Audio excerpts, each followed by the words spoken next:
अखिलेश यादव लगातार जिस तरीके से ब्राह्मणों को लुभाने का प्रयास कर रहे हैं कि उनके जो ट्वीट्स हैं आप देखिए, उनकी जो पॉलिटिक्स फिलहाल दिख रही है, खासतौर में अगर आप पूर्वांचल उत्तर प्रदेश की बात करें, वहाँ जो फोकस उन्होंने किया, हरिशंकर तिवारी की जयंती, उनकी प्रतिमा लगनी थी, उसको लेकर जो विवाद हुआ तो उसमें वो मुखर नजर आए। कल जब तारीख थी 5 तारीख, जिस दिन मूर्ति लगने की बात थी, तो उन्होंने कहा कि मैं पहुंचने का प्रयास करूंगा, एक बाकायदा ट्वीट किया हरिशंकर तिवारी के लिए। उसके बाद जनेश्वर मिश्र की जयंती थी, पूरे प्रदेश में उसको लेकर कार्यक्रम हुए समाजवादी पार्टी की तरफ से। तो इसको एक तरीके से उपचुनाव से भी जोड़कर देखा जा रहा है।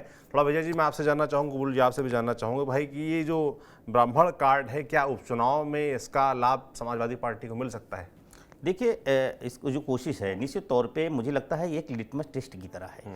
खास तौर से क्योंकि जो जिन 10 विधानसभा सीटों में बाईपोल है होना है, उसमें से 6 सीटें ऐसी हैं जहां पे ब्राह्मण मतदाता 40,000 से लेके 65,000 के बीच में, चाहे वो मझवा सीट हो या चाहे वो खास तौर से कटहरी सीट हो या सीसामाऊ सीट हो, ये ऐसी सीटें हैं जहां पे ब्राह्मण मतदाता अच्छी खासी संख्या में।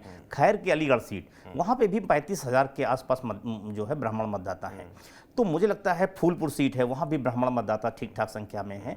तो निश्चित तौर पे अखिलेश यादव की कोशिश है कि जो पीडीए फार्मूला बना है, जिसमें वो दलित पिछड़े के जरिए जो है लोकसभा चुनाव जीतने में कामयाब रहे, तो अब उसका विस्तार कर रहे हैं। और उसका लिटमस टेस्ट उनको लग रहा है कि ये बाईपोल है, इससे कोई बहुत ज़्यादा इंपैक्ट नहीं पड़ना। लेकिन अगर बाईपोल में ये फार्मूला उनका हिट हो गया तो वो लोकसभा के लिए, उनके आने वाले 2027 के लिए उनके लिए एक बड़ी सियासी पिच तैयार कर देगा। तो मुझे लगता है इसीलिए चाहे आप बात कर रहे थे, माता प्रसाद पांडे को पहले जो है नेता प्रतिपक्ष बना के एक संदेश देने की कोशिश की, और फिर जैसे हरिशंकर तिवारी वाले मामले में समाजवादी पार्टी ने पूरी तरह से रंग उसको ब्राह्मण रंग में रंग दिया और कैसे ब्राह्मणों के खिलाफ बीजेपी का एक नैरेटिव गढ़ने की कोशिश की।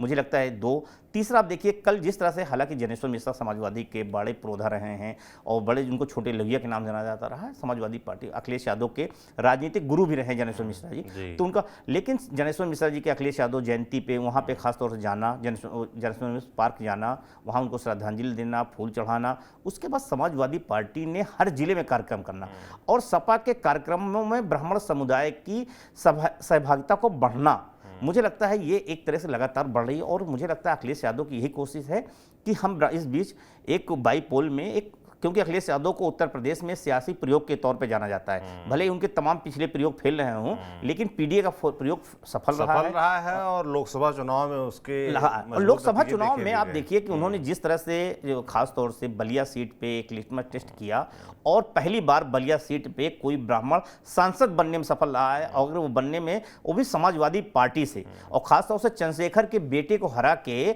जिस तरह से वहां से समाजवादी पार्टी जीती है, ब्राह्मण समुदाय सांसद बने हैं, तो निश्चित तौर पे वो एक कहीं ना कहीं समाजवादी पार्टी को वो एक हौसला मिला है कि क्यों ना हम अगर ब्राह्मणों को भी लिटमस टेस्ट करें। तो मैं अगर बात करूं तो कटहरी सीट में जयराम पांडे जी के बेटे, राजाराम पांडे जी के बेटे को भी लड़ाने की कोशिश हो रही है, उनके लिए भी की जा रही है। जयशंकर पांडे, मैं माफी चाहूंगा, जयशंकर पांडे जी के बेटे है। इसके अलावा आप देखें तो मझवा सीट भी में ब्राह्मण अच्छी खासी संख्या में। तो मुझे लगता है जो ब्राह्मण जो 6 सीटें हैं 10 में से, उनको लेके एक तरफ से कोशिश है कि ब्राह्मणों का विश्वास जीता जाए। बिल्कुल। विजय जी, क्या लगता है आपको अखिलेश यादव का ये जो लगातार प्रयास है, माता प्रसाद पांडे से लेकर हरिशंकर तिवारी से लेकर जनेश्वर मिश्र तक, कैसे देख रहे हैं आप? क्या चलेगा ये उपचुनाव में? नहीं, चल सकता है, कोई आश्चर्य नहीं कि चले और अच्छे से चले। हालांकि लोहिया जी जाति तोड़ों का नारा देते थे और हम लोग जातियों की बहस कर रहे हैं। ये देखिए सिद्धांतों का और विचारधारा का कितना बड़ा दुर्भाग्य है हमारी डेमोक्रेसी में कि हर चीज कास्ट के साथ ही जोड़ के देखना पड़ता है। लेकिन अखिलेश ने सटीक मोहरे अपने सही समय पे चले हैं। माता प्रसाद पांडे जी को जिस तरह से उन्होंने विधानसभा का अध्यक्ष बनाया, एक वरिष्ठ नेता को महत्व भी दिया और साथ में एक संदेश भी दिया कि हमारे लिए अछूत नहीं है कोई।